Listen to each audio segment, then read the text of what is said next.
Hello everyone and welcome to SwitchUp. In today's video we've got something slightly different for you in that usually in these sort of videos we have a predetermined title, games that we are talking about all have some sort of theme, or of course we review games, but sometimes we just want to talk about games that we've been playing or we have something to say about, good or bad. So this potentially new series is going to be just that, isn't it, Mark? Yeah, exactly right. It was Glen had an idea. Basically, it's really difficult when you're reviewing games to oftentimes just play for fun, right? So this hopefully is a series where we still get to play for fun, and then we can tell you about sometimes some games as well that we didn't get to cover, and sometimes some that maybe have been out for a while. Yeah, exactly. So yeah, we get to play a bit for fun and hopefully raise some games that you may not have heard of, sometimes at least. So which games have we been playing recently? Well, let's find out.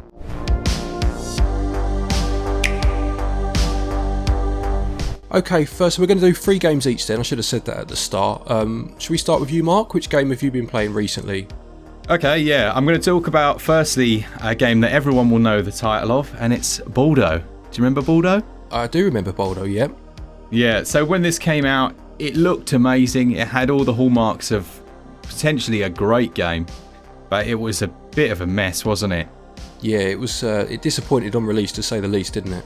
For sure. So I've gone back to it because it's one of those games, a bit like No Man's Sky, where they've continued to patch it and continue to add to it. And in terms of the kind of game it is, I mean, I guess you could describe it as a classic Zelda with dungeons, old school Zelda, not new school Zelda. Yeah. Loads of dungeons, a big map. It was a bit too vague though at launch. Like combined with things like the mapping system, it was just really hard to enjoy. Personally, I found. Right. So I've gone back to it and they've basically implemented everything. Now I don't want to talk too much about everything because I'm going to do a full video on this because I just think it deserves it, doesn't it? When a developer puts this kind of effort in. Yeah. I to be honest, when you said they'd patched it, I assumed you just meant, you know, performance and not much more. So they've really gone for it and redefined a lot of the features, have they? Oh, for sure. They were full on game mechanics, like when you go near an enemy, say it's like a medium enemy or just a standard grunt that you fight all the time. In the past, just going close to it would do damage, and it would just be so frustrating. Right. They've tweaked all of that. They've tweaked the move sets. They've kind of slowed down some of the enemy's moves so that you can actually evade them. They've changed everything. They've even added in a whole new story mode. Oh, nice. Okay. Yeah, it's just a different experience. So I again, without spoiling anything, I really think it's important that when a developer does that, especially a 2-man indie team, yeah, that we give them a bit of attention on the channel, you know? Yeah, fair play, absolutely. Well, my first one then is a game that isn't a hidden game by any means. It's one that's very well known, but I'd never played it before until recently, and that's Pokemon Mystery Dungeon. I think it's called Rescue Team, isn't it? Rescue Team DX. Yeah. Which you reviewed for us, you know, way back when. And as I said, I hadn't played it. Hadn't played any of the Mystery Dungeon games at all. And this is a remake of one from the DS, possibly even the Game Boy Advance as well. I think it was called like Red Team and Blue Team back then. You know, you had your 2 dual releases. Yeah. Refresh my memory. How does it work? I've forgotten. It's basically like a top-down dungeon crawler, essentially. But you play as a Pokemon as opposed to as a trainer that has Pokemon. I think you're a human that's been turned into a Pokemon, is, you know, the story goes. And you have a partner that goes with you, and then you pick up, or you can assign people to your team as you go, you know? Yeah, I mean, I picked it up not on a whim as such. I'm always looking out for the first party Nintendo games because they're quite expensive on the Switch. They don't really drop in price. So whenever I see one that has dropped in price for whatever reason, I grab it, and this was the case here. And I've played about 10 hours of it so far. I'll be honest, I'm still not quite sure what I think of it. You know, I don't hate it. I'm happily kind of playing through it, but it has this really odd part in the game. Maybe you can help me out with this part, Mark, because you've probably got further than me. But it starts off and you have like a hub area, you know, like your home. There's a village.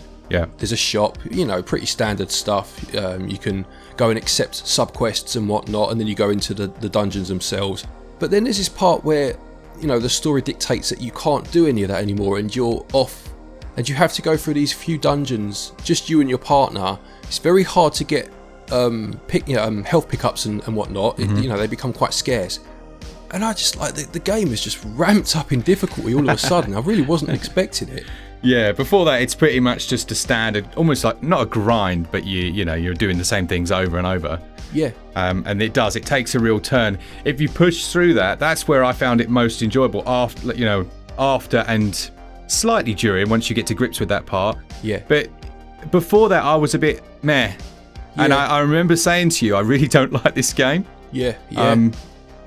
There is a moment. There's definitely a moment. It might be coming soon where you're like, oh, actually, right. This is addictive.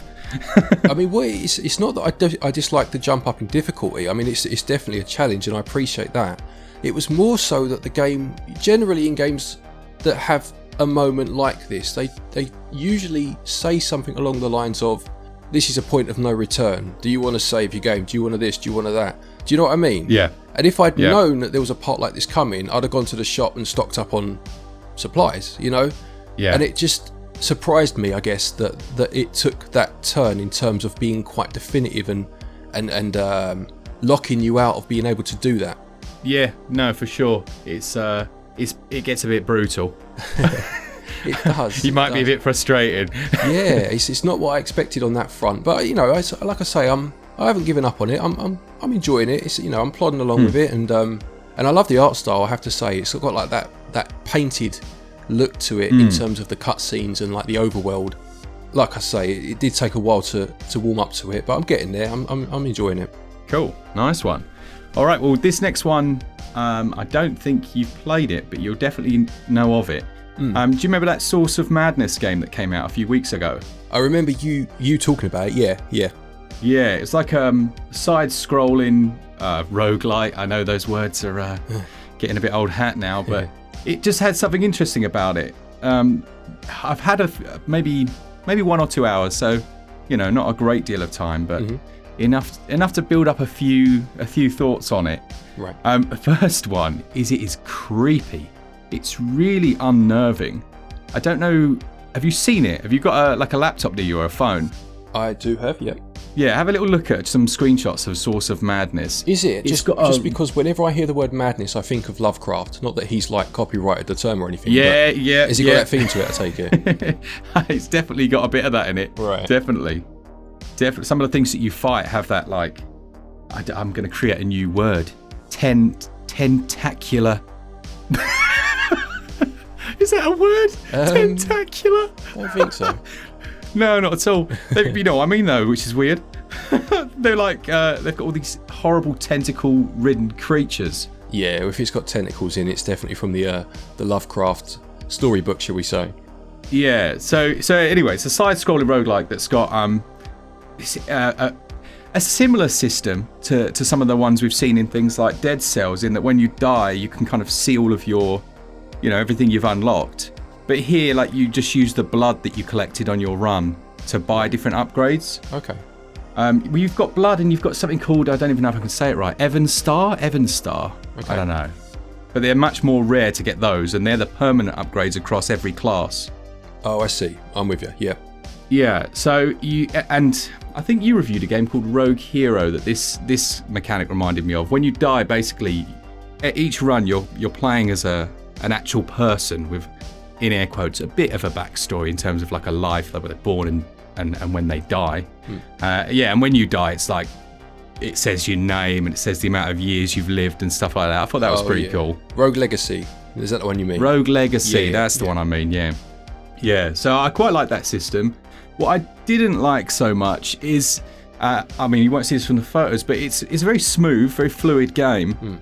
But the enemies work on a physics system, so they almost look like those old physics puzzle games, the way they move around. Okay. And their attacks are really difficult to read because I can't explain it. They just, like, the momentum, they just suddenly shift towards you, and you're not like looking out for an attack. You're looking out for like this red flash, and that's when you know that they might do damage to you. Right. But there may not be like there might not be like a limb or something. It's really difficult to judge when you're going to get hit. Right. And that, in a game like this, I think is probably its weakest area, because you can get really far, get some good items, get some good rings and talismans and things like that. And then you fight someone that you can't actually see their limbs. You can't see where the attacks are coming from. And they're so big, they're almost filling the entire screen. And it just feels a bit hit and miss. Yeah, I can understand that. It's always difficult with roguelites, isn't it? Because you have to kind of play fair, for want of a better way of phrasing it. Because life is so precious in those games that if you feel like you've been kind of cheated out of it a little bit, it can really put you off. Yes, absolutely. I think, and that's the biggest off-put for me. That's probably why I stopped playing. Right. I just thought, I haven't got time for this, basically. Yeah. And that's not to say it's a bad game. You and I have experienced it in a few roguelites. Sometimes you have to persevere through that. Yeah. But sometimes they don't make it easy, do they? No, they really don't. You're not wrong. What's your next pick? My next one is a game called Dodgeball Academia, which came out a while back. I remember putting it in an upcoming games, the week's upcoming games video, and thinking it looked decent. Because I ever since Super Dodgeball on the NES, have always liked dodgeball games. I don't know why, because I don't know about you, but we never played dodgeball in PE at school or anything like that. It's not really do you know what I mean? I was on a dodgeball team, mate. He's got the t-shirt and everything, look. But I've got no affinity for the sport, but just something about that game I enjoyed, and I always kind of keep half an eye out now for any dodgeball game that turns up and as a potential purchase. And I did buy this one because it got a physical release through Humble Games, I think it was. Okay. And it's good. It's like an RPG where you're in like the Dodgeball Academy, and you have to form a team, and then you go around, and the random battles take the form of dodgeball matches, Yeah. And you earn extra moves and level up as you go, and there's again, you can visit the shop and get your supplies and whatnot. Quite a clever concept. It reminded me a little bit of, I don't know if you've ever played or heard of, Inazuma 11. I haven't. No, I haven't heard of it. Right, so it's basically similar to what I've just been saying, but with football as the vehicle that drives the game. You're a football player, and you recruit people to your team, and then you play matches against other teams, as opposed to battles that you would traditionally play in an RPG. But it's just it's got a nice hand-drawn style to it. It's got the quirky humour that games like this kind of need, really, to drive them along. I've played about 4 hours of it so far, and I'm enjoying it. The dodgeball mechanics themselves are they're solid. It's just a very different sort of game. It's just a nice alternative to the usual games you play. It looks really interesting. So is the combat like it's dodgeball combat, right? Like is that right? Yeah, pretty much. I mean, whereas usually you get pulled into a battle in an RPG, every so often you're walking around the campus or whatever they call it, and you'll cross someone's paths, and it will pull you into a battle, or story-wise, obviously you'll have battles as well, or matches as they are, and you play a game of dodgeball, and the point of dodgeball is to hit the other team with a ball and knock their health bar down, and you have, as I said, you kind of have special moves that you can use at certain points. I don't know if yet, because so far your team was kind of decided for you. As part of the story, you went round and you found people that joined your team. So I don't know if it's just that, or whether you have the opportunity to recruit further members later. But even if you don't have that, that's fine by me. I'm quite happy with the way the game's going mechanically. It's playing out well. It's just a good solid game. Good time. It looks, I've got to be honest, like you hear the word hidden gem a lot, but this looks awesome. Like I'm just looking at some reviews and some footage and some screenshots. It looks absolutely, I've never ever heard of it. It looks beautiful. Yeah, it's what I mean. When I buy games physically, I'm very much for the obscure games. I'm always looking out for the next obscure thing, and this was one of those that I had on my radar, and it was when I saw it was getting a physical, I grabbed it. But I don't know if I'd go as far as Hidden Gem yet, just based on the fact I haven't played enough of it. But it's definitely a very solid game that uses its core mechanic well, and it wraps it up in that RPG formula, which is a nice break from the norm, Quality, right. Okay, so on to my last one, and I think probably the one that you'll find maybe the most interesting of the ones that I've spoken about. Yeah. It is... Got any idea what I've chosen? I honestly haven't. Like, I couldn't even hazard a guess. Go on, what is it? Infernax. Oh, yeah. Infernax, however you say it. Infernax, yeah. Yeah, so this was obviously based on the... and again, you'll have to help me out here. Is this the lesser loved Castlevania? So Castlevania 2 Simon's Quest. Simon's Quest, yeah. Yeah, so the first Castlevania was quite traditional in terms of, how you played it. Walk from one side to the other, defeat enemies, etc. Whereas Simon's Quest tried to go down an RPG route, but it had some very odd mechanics. It had a day-night system that didn't work very well, and it's a game that I think they have as in Konami, but someone since has like polished it up at some point and kind of turned it into the game it could always have been. But yeah, you're not wrong. It's definitely the game that's kind of looked down upon, or certainly was at the time in that franchise. Right. Okay, well, that makes sense. It feels. I mean, it's obviously very retro in feel, but it also has quite a few mechanics that they didn't really. Well, you might have to correct me, but mechanics they didn't tend to use so much there. It has this morality system with loads of choices throughout the entire game that genuinely, and you hear this so often though, that genuinely change the ending. I think there's over 5 endings, and there's some bonus endings and things, but there's so much in here that I know you would love. Like Shovel Knight, how it does the art style and the music just perfectly. Yeah, absolutely. This is, oh my goodness. This actually would be one I would suggest potentially. Maybe I'll get for you for Christmas, but the vinyl of the soundtrack is so good. Nice. I do like the vinyl soundtrack. It's so good. It's one of those you're just there, like you stop playing and you just sit there listening. It's delightful. It's again a bit like Simon's Quest. It's more of a small scale Metroidvania, so it's it's not huge in terms of scope. It's more there are small hidden dungeons all over the place. Yeah, it's just not. It's non-linear. Non-linear. Full-blown Metroidvania. Yeah, exactly right. But you've got quite a bit of choice. So like, I don't want to spoil it, but there's a boss very early on, and you can actually just totally ignore it and walk off in the other direction and basically flick the V's at the person that asked you to kill it.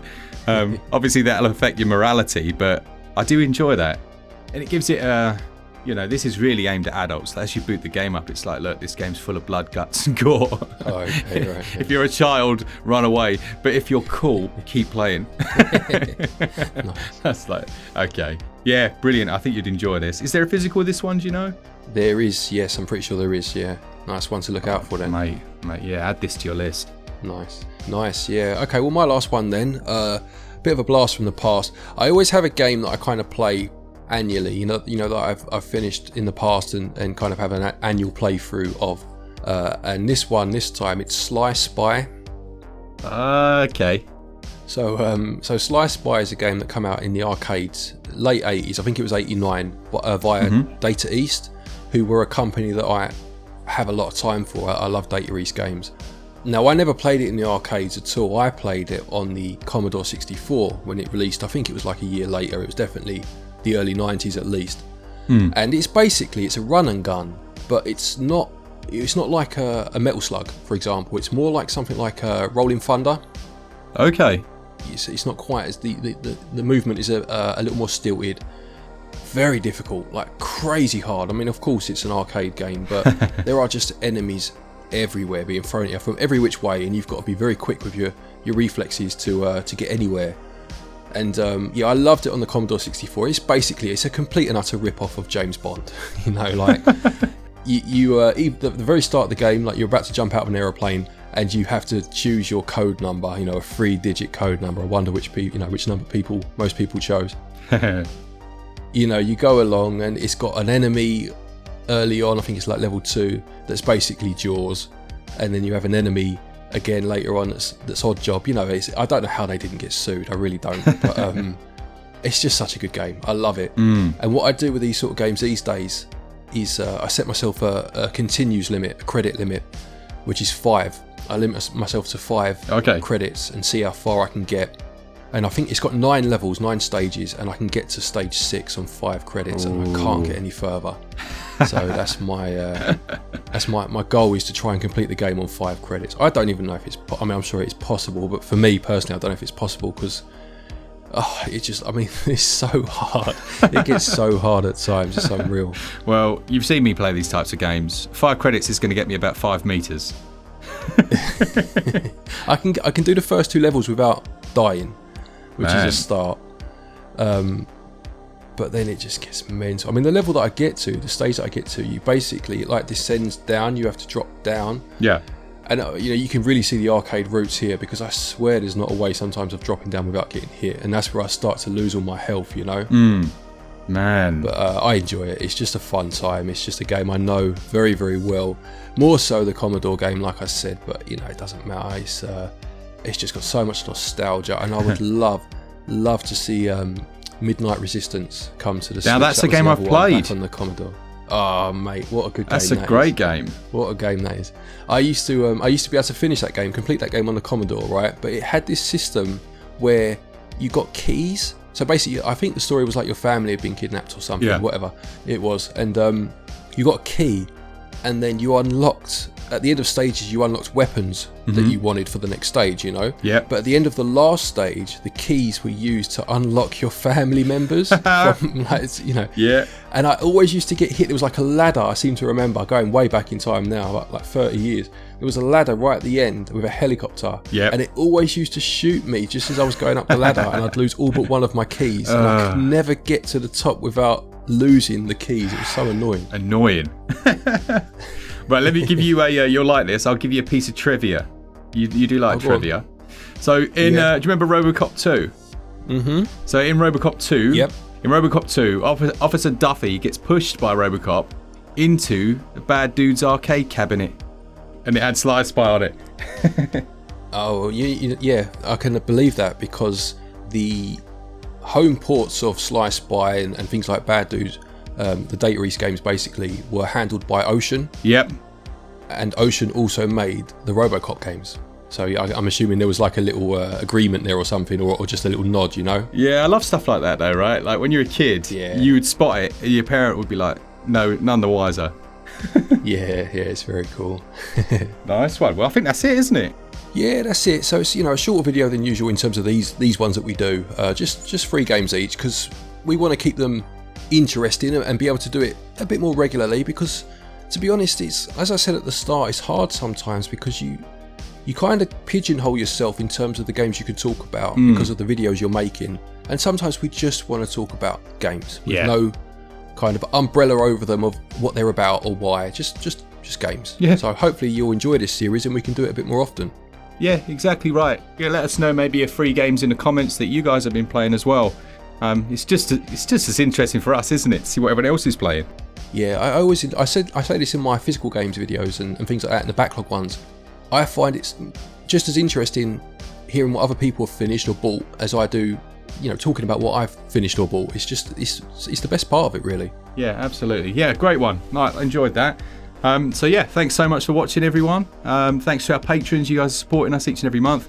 It is worth saying we do have another extended month on our 10% discount over at switchup.gg. So if you're buying any of these games, or preferably you're going to want to buy most of them physically if possible, but if not, if you're buying them on the eShop, you can save 10% using code SwitchUp.